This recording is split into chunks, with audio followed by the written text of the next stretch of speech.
ζήσει και να μεταλαμπαδεύσει την παράδοσή μας, αλλά και να ταξιδέψει σε όλο τον κόσμο. Μέλη του Πρωθυπουργού παρελάβουν με φωτοσίες Μεξώνου και με εθνικές φωτοσίες του Καρυβίου και της ευρύτερης περιοχής των Μεσογείων.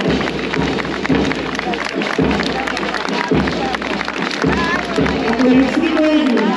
Το έγνοια ιδρύθηκε το 1970 από το Σωμαστείο Ένωση Γονέων Πολιτικών Συστημικών Ατόμων από εθνικών κομμάτων με όνομα τη διεθνική διαβίωση του παιδιών σε ένα ζεστό οικογενειακό περιβάλλον.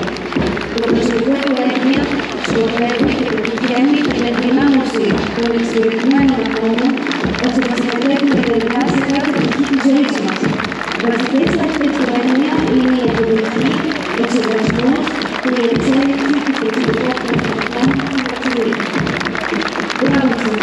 Συγχαρητήρια στα παιδιά για τη σημερινή τους παρουσία και στο προσωπικό με το ξέρετε έργο.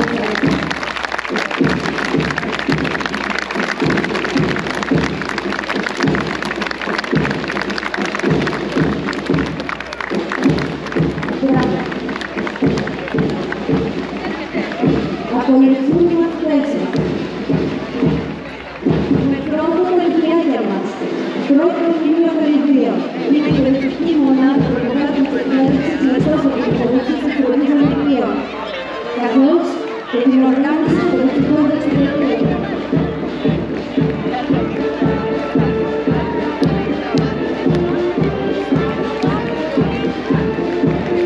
Μπράβο, παιδάκια! Σιγά τις ημέρες!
Τα δημοτικά μας. Πρώτο δημοτικό Καρυβείο. Το παλαιότερο σχολείο του Δήμου μας. Ιδρύθηκε το 1856 και στεγάστηκε για 10 χρόνια σε ίδρυμα μισθωμένο από το Δήμο Γραφειοκρατικής. Το 1921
Το νέο κτίριο ήταν ένα σύγχρονο κτίριο. Είναι εξοπλισμένο για προσφέρουν όλα τα μέσα και διαθέτει ειδικές αίθουσες καθώς και βιβλιοθήκη και κλειστό γυμναστήρι. Το σχολείο εφαρμόζεται το πρότυπο της Νέας Ιστορίας που ανήκει στα περιοδικά σχολεία του 21ου αιώνα.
Η Δημοτική Φιλαρμονική, η τρίτη το 1942 και η λειτουργία επί 42 έτη. Από το 1996 διευθύνει η Εθνία της Περίβων Κόλλας. Η Δημοτική Φιλαρμονική έχει καταδείξει μια έργα και πολύτιμη προσφορά